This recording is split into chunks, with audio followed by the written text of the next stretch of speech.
mo kí wa pé a kú dédé àsìkò yìí níbi yòówù kẹtì láǹfààní láti máa darapọ̀ mọ́ wa lórí ìkànnì Àrólé Bàbá 1010 níbi tá a ti mú ròyìn wá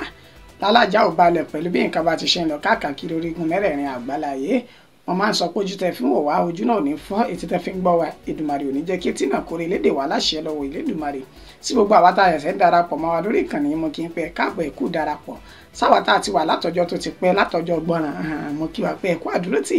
ẹ sì kú fẹ́ gbogbo ìgbà tẹ ní sí wa lórí ìkànnì yìí. Ìròyìn ó náà látúnṣe bẹ́ẹ̀ tá a tó gbálẹ̀ gbòde tá a ní ká mú wá sójú mọ̀ọ́máwòrán ẹ̀yin tẹ jẹ́ olólùfẹ́ wa lórí ìkànnì yìí. Orúkọ oníròyìn kò yí padà, àyànfẹ́ Elédùmarè yìí náà ni. Ẹ já wo kókó tí ń bẹ nínú ìròyìn ṣáájú ẹ̀kúnrẹ́rẹ́ rẹ̀ báyìí. Gómìnà ìpínlẹ̀ Ebonyi ló ti nawọ́ ìdùnnú sáwọn òṣìṣẹ́ ìpínlẹ̀ náà pẹ̀lú bí ó ṣe kéde láti bùn àwọn òṣìṣẹ́ kọ̀ọ̀kan ní 1,150 náírà gẹ́gẹ́ bí owó ọdún Kérésìmesì.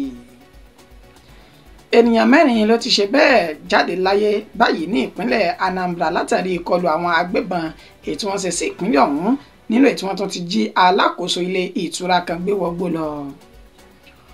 Ọwọ́ àwọn agbófinró ìpínlẹ̀ Adamawa ti tẹ àwọn afurasí ọ̀daràn tó ń jẹ́ Shila Boys 3 léyìí tí wọ́n da gbogbo agbègbè náà láàmú.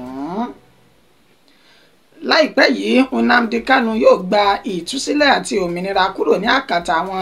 àjọ ọ̀tẹlẹ̀múyẹ́, igbákejì abẹnugan ló sọ èyí di mímọ̀. Ènìyàn 2 ló ti jáde láyé látàrí ìjàmbá ọkọ̀ ojú pópó èyí tó wáyé lójú ọ̀nà márosẹ̀ Èkó sí Ìbàdàn ní ìpínlẹ̀ Ògùn. Ẹ gbọ́ ẹ̀kúnrẹ́rẹ́ ìròyìn náà báyìí. Gómìnà ìpínlẹ̀ Ebonyi ló ti nawọ́ ìdùnnú sáwọn òṣìṣẹ́ ìpínlẹ̀ náà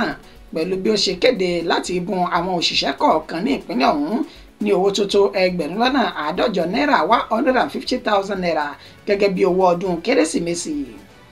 Ẹni tó jẹ́ gómìnà fún ìpínlẹ̀ Ebonyi Francis Nwufuru wọn ló ti fi ọ̀rọ̀ náà léde láti ẹni tó jẹ́ akọ̀wé àgbà fún gómìnà ọ̀hún ní ìpínlẹ̀ náà Monday Uzo tó fi sójú òpó ayélujára Facebook rẹ̀ lánàá òde yìí nínú ètò tí kọ síbẹ̀ wípé gómìnà ìpínlẹ̀ Ebonyi arákùnrin Francis Nwufuru ó ní ó ti fi ọwọ́ mẹ́wẹ̀ẹ̀wá sọ̀yà láti mú inú àwọn òṣìṣẹ́ ìpínlẹ̀ náà dùn pẹ̀lú bó ṣe kéde owó tó jẹ́ 1,150 150,000 naira gẹ́gẹ́ bí owó tí yóò bọ́ àwọn òṣìṣẹ́ ìpínlẹ̀ náà lẹ́yọ kọ̀ọ̀kan tí ó sì jẹ́ wípé wọn ò fi rí ààyè ṣe ọdún Kérésìmesì mọ́ ọdún January èyí tó ń bọ̀ lọ́ọ̀kan yìí. Ó sọ èyí di mímọ̀ lálẹ́ àná òde yìí nínú ètò sọ di mímọ̀ pé nígbà tábà fi máa rí nǹkan bíi dédé aago 1 ọ̀sán ọjọ́ ìṣẹ́gun tó ń bọ̀ yìí èyún ọjọ́ 17 inú oṣù kejìlá tá a wà yìí ẹ̀rín yóò ti máa pẹ̀ kí àwọn òṣìṣẹ́ ìpínlẹ̀ Ebonyi torí pé gómìnà náà yóò ti bó káàdì fún wọn tí wọ́n ti fi gba yóò ti bó káàdì fún wọn nínú èyí tí wọ́n ti gba owó ìkọ́wọ́ ìdùnnú fún ọdún Kérésìmesì. Tẹ́ ẹ bá sì wá gbàgbé gómìnà ìpínlẹ̀ Ebonyi wọn ló ṣe bẹ́ẹ̀ tó buwọ́lu ẹ̀kún owó oṣù àwọn òṣìṣẹ́ ìpínlẹ̀ Ebonyi ní ọjọ́ 27 nínú oṣù kẹwàá nínú èyí tí wọ́n ti bẹ̀rẹ̀ sísan rẹ̀ ní èyí tó sọ di mímọ̀ wípé wọ́n ń gba 1,550 náírà 75,000 naira gẹ́gẹ́ bí owó ẹ̀kún oṣù àwọn òṣìṣẹ́ ìpínlẹ̀ ọ̀hún tó kéré jùlọ. ní ṣe ni Monday Uzo ó ní gómìnà náà ṣe gbogbo èyí láti lè jẹ́ kí ẹ̀rín pẹ̀ kí àwọn òṣìṣẹ́ bẹ̀ torí wípé àwọn gan ni wọ́n pawó fún ìjọba ìpínlẹ̀ náà. Dandan sì ni kínú tàwọn náà máa dùn tó bá ti di àsìkò ọdún báyìí kí gbogbo wa kájọ rẹ́rìn ayọ̀ kájọ fi ṣe ọdún tó ń bọ̀ lọ́nà yìí. Ènìyàn 4 ló ti ṣe bẹ́ẹ̀ jáde láyé látàrí ìkọlù àwọn ènìyàn 4 ló ti ṣe bẹ́ẹ̀ jáde láyé báyìí ní ìpínlẹ̀ Anambra látàrí ìkọlù àwọn agbébọn tó wáyé ní ìpínlẹ̀ ọ̀hún nínú èyí tí wọ́n tó ti gbé ẹni tó jẹ́ alákòóso ilé ìtura kan wọ inú igbó sálọ báyìí tó sì ń béèrè fún owó ìtúsílẹ̀ rẹ̀. Àwọn agbébọn tí wọ́n ṣe ìkọlù sí agbègbè tí wọ́n pè ní Ifite Awka ìjọba ìbílẹ̀ gúúsù Awka ní ìpínlẹ̀ Anambra gẹ́gẹ́ bí àwọn tí ọ̀rọ̀ náà tó sojú wọn bí wọ́n ṣe ṣe ní àlàyé. Ìṣẹ̀lẹ̀ náà tó wáyé lánàá òde yìí nínú èyí tí wọ́n ti sọ di mímọ̀ pé àwọn agbébọn náà ó ní wọ́n fi ọwọ́ jà wọn tí wọ́n kò ṣàjọdá wọn agbègbè èyí tí wọ́n fi orúkọ wọn léde nínú ìta àti rí Book Foundation Junction Ukwu Aki bus stop, commissioner quarters àti Bamboo ní ìpínlẹ̀ Anambra. Ó ní àwọn agbègbè yìí ó ní wọ́n ti sọsẹ́ nínú èyí tí wọ́n ti ṣe bẹ́ẹ̀ ṣekú pa ènìyàn 3 ní agbègbè tó pè ní Book Foundation yìí tí wọ́n sì pa ènìyàn kan ní commissioner quarters. Wọ́n tún tẹ̀síwájú wípé wọ́n ṣe ìkọlù sí ilé ìtura kan nínú èyí tí wọ́n ti jí ẹni tó jẹ́ máníjà ilé ìtura náà tán ti jí gbé báyìí nínú ìtàn sì ti ń béèrè fún mílíọ̀nù lọ́nà 20 náírà kó tó di wípé àwọn òṣìṣẹ́ ibẹ̀ ni wọ́n ti fẹnu kò láti gba mílíọ̀nù lọ́nà 12 náírà 12 million naira gẹ́gẹ́ bí owó ìtúsílẹ̀ arákùnrin tí wọ́n jí gbé ọ̀hún. Àwọn ènìyàn náà ó ní wọ́n ní kò sí àmì ìdánimọ̀ tí wọ́n sì wọnú ìlú ọ̀hún tán bẹ̀rẹ̀ sí ní rọ̀jò kan ìrọ̀jò ìbọn gbolẹ̀ ní nǹkan bí dédé agogo 7 àṣálẹ́ ọjọ́ yìí tí àwọn tí wọ́n jẹ́ òǹtajà àti àwọn onílé tó ní kúlùkù sì fi orí rẹ̀ pamọ́ tí wọ́n bá ẹsẹ̀ wọn sọ̀rọ̀ ṣẹ́ni orí yọ òdìlé ojú mi mọ́ sí rí bí gbogbo ara báyìí oná pẹ̀lú oògùn rẹ̀ làwọn ènìyàn náà fi ọ̀rọ̀ náà ṣe. Ikọ̀ oníròyìn wọn kò ṣàìkàn sí ẹni tó jẹ́ alukoro iléeṣẹ́ ọlọ́pàá ìpínlẹ̀ Anambra Tochukwu Nkega láti fi ìdí ọ̀rọ̀ náà múlẹ̀. Nínú ọ̀rọ̀ rẹ̀ ó sọ nímọ̀ pé lóòótọ́ àti lódodo ló ní ìṣẹ̀lẹ̀ náà ṣẹlẹ̀ ṣùgbọ́n àwọn kò tí ì rí ọ̀rọ̀ kankan gbà látẹnu ẹni tó jẹ́ àwọn mọ̀lẹ́bí àwọn tí ìṣẹ̀lẹ̀ náà tí ó ṣẹlẹ̀ sí yìí. tí ẹ bá wá mọ ẹnikẹ́ni nínú àwọn mọ̀lẹ́bí wọn ẹ tètè pè wọ́n kí wọ́n wá sí àgọ́ àwọn agbófinró láti wá fi ọ̀rọ̀ sílẹ̀. bẹ́ẹ̀ náà ló sì sọ nímọ̀ pé àwọn tí ń tẹ̀síwájú nínú ìgbìyànjú láti ṣe àwárí àwọn oníṣẹ́ láabi náà tó ṣe ikú pa ènìyàn 4 nínú ìtàn tó ti jí alákòóso ilé ìtura kan gbé wọnú igbó báyìí. Ọwọ́ àwọn agbófinró ìpínlẹ̀ Adamawa ló ti tẹ àwọn afurasí ọ̀daràn tó ń jẹ́ Sheila Boys 3 ọ̀tọ̀ọ̀tọ̀ tó sì gba oríṣiríṣi nǹkan tí wọ́n jí kó ní ọwọ́ wọn. Nínú àlàyé tí ẹni tó fi ìdí ìṣẹ̀lẹ̀ náà múlẹ̀ lẹ́nu ẹni tó jẹ́ alukoro fún iléeṣẹ́ ọlọ́pàá ìpínlẹ̀ Adamawa Sulaiman Nguroje ó sọ bímọ pé ọwọ́ tí àwọn ọmọ gànfẹ́ náà tó jẹ́ adigunjalè àti mọ̀dàrú inú ìlú ní olúùlú ìpínlẹ̀ Adamawa tí ń ṣe Yola nínú ètò ti fi orúkọ wọn léde tó pe Zayati Abubakar ẹni ọdún 29, Hassan Buhari ẹni ọdún 19 àti Sulaiman ẹni ọdún 17. Àwọn ènìyàn yìí ó ní wọ́n sọ di mímọ̀ pé ọwọ́ bà wọ́n ní ìjọba ìbílẹ̀ Àríwá Yola ní ìpínlẹ̀ Ògùn ní ìpínlẹ̀ Adamawa. Nínú àlàyé rẹ̀ ó sọ di mímọ̀ pé àwọn afurasí yìí ó ní wọ́n ti dá gbogbo agbègbè náà láàmú láti ọjọ́ tó ti pẹ́ nínú èyí tí wọ́n ti sọ di mímọ̀ pé wọ́n ṣe ìkọlù sí ilé arákùnrin kan èyí tí wọ́n pè ní Babatel Jida ní ọjọ́ 28 nínú oṣù kọkànlá tí wọ́n sì kó oríṣiríṣi nǹkan rẹ̀ àti owó rẹ̀ lọ. ó ní nínú èyí tí wọ́n tún ṣe láìpẹ́ yìí ó ní tọjọ́ 4 nínú oṣù kejìlá táwọ̀ yìí tí wọ́n ti fọ́ ilé ìtajà àwọn ènìyàn kan tó sì kó gbogbo ọjà wọn lọ. ó ní nígbà tí ọwọ́ ti bà wọ́n báyìí oríṣiríṣi nǹkan làwọn gbà lọ́wọ́ wọn nígbà tí wọ́n fi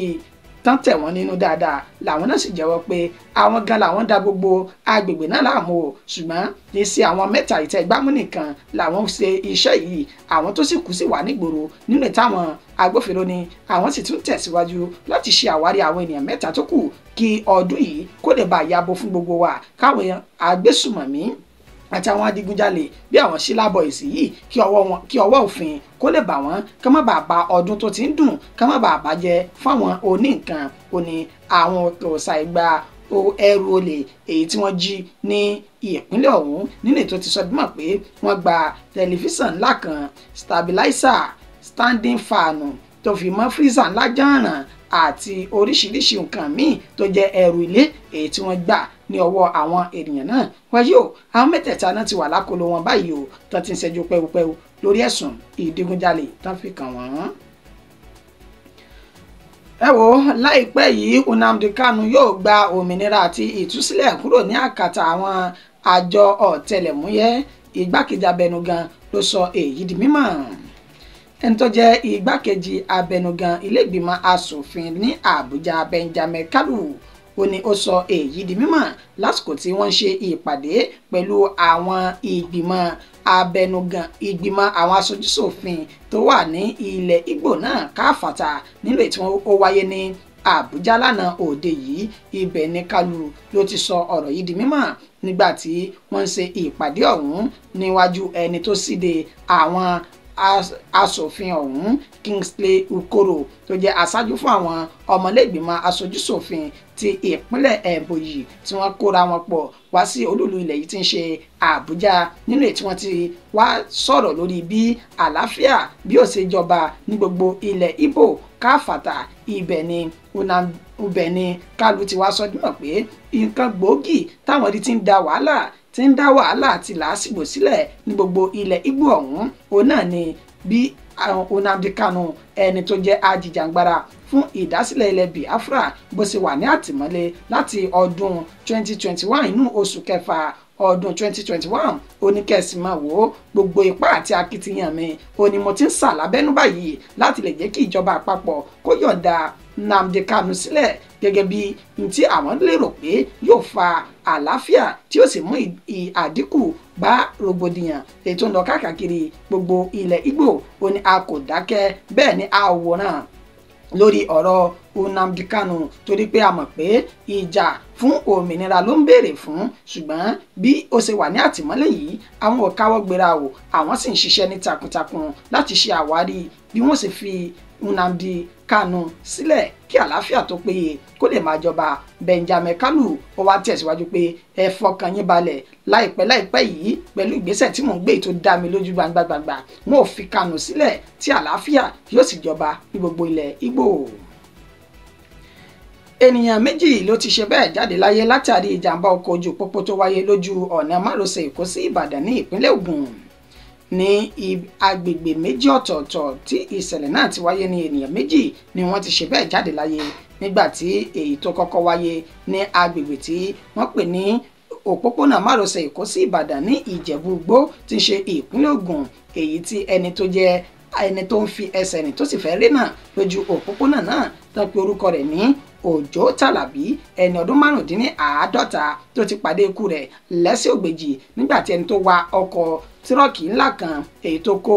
omi tá a mọ̀ sí bottle water sínú rẹ̀ ní bíbà tí orúkọ tiẹ̀ ń jẹ́ Ráfì Babátúndé, ẹni ọdún 45 nínú èyí tí ó ti ṣe bẹ́ẹ̀ yàbàrá tó ti lọ ṣe ìkọlù sí Òjó Tàlàbí tí ó sì ṣe bẹ́ẹ̀ jáde láyé nígbà tí àwọn ará àdúgbò àti àwọn ọ̀dọ́ làǹgbà táwọn níbi tí ìṣẹ̀lẹ̀ náà tó ti ṣẹlẹ̀ tí wọ́n yabo arákùnrin yìí ni wọ́n bẹ̀rẹ̀ sí ní ìlúkulù tó sì fẹ́ dáná sun ọkọ̀ náà kó tó di pé àwọn agbófinró wọ́n ṣe bẹ́ẹ̀ dá sí ọ̀rọ̀ ọ̀hún. Ọmọlọ́lá Odùtọ́lá ni ó ti wà ní àkóló àwọn pẹ̀lú ọkọ̀ rẹ̀ táwọn ti dáàbò bò tó sì ti ń jẹ́jọ́ lórí ìkọlù tó ṣe sí arákùnrin ọ̀hún. Bákan náà ní òpópónà Ìbàdàn sí Èkó ní eléyìí náà ni ó tún ti wáyé nínú èyí tí ó ṣẹlẹ̀ ní ìtòsí Redemption Camp ní Mòwe tí ń ṣe ìpínlẹ̀ Ògùn pẹ̀lú bí arákùnrin tó wa ọkọ̀ Camry kan náà bọ́nà ṣe bẹ́ẹ̀ kọlu arákùnrin tó fẹ́ fònà ní ojú òpópónà, ṣùgbọ́n tá a sọ di mọ̀ pé arákùnrin ọ̀hún ó ní kò wọ ọ̀nà náà dáadáa tí ó fi lọ jánà mọ́ mọ́tò náà lẹ́nu, nínú èyí tí wọ́n ti gba mọ́tò náà àti ẹni tó wa ọkọ̀ náà tó ti jọ wà ní àtìmọ́lé báyìí tí wọ́n sì ń ràn wọ́n lọ́wọ́ lórí ìwádìí bí ọ̀rọ̀ náà bí ó ṣe jẹ́ gan-an. Àgbàládùra fún gbogbo wa wípé lẹ́yìn àsìkò tí ọdún parí lọ yìí Elédùmarè kò ní jẹ́ kí ẹ̀mí wa kó bá ọdún náà lọ, a kò sì ní sìnì láṣẹ lọ́wọ́ Elédùmarè. Ìjàmbá kéré ó tóbi ó pọ̀ kò ní ṣe wá pẹ̀lú bí December yìí bí ó ṣe ti ń tẹnubodò lọ yìí. Ọdún tí ń bọ̀ ọdún 2025 ọdún ayọ̀ wa, ọdún ìgbéga àti ìtẹ̀síwájú wa òní yóò sì jẹ́ láṣẹ lọ́wọ́ Elédùmarè. Àmọ́ o ẹ jẹ́ káwa náà ya ikọ̀ ojú ni alákànfin sọrí òní gbogbo akitiyan àti alóore èyí tí ìkànnì Àrólé Baba 1010 TV2 tó ń ṣe fún wa lórí ìkànnì yìí.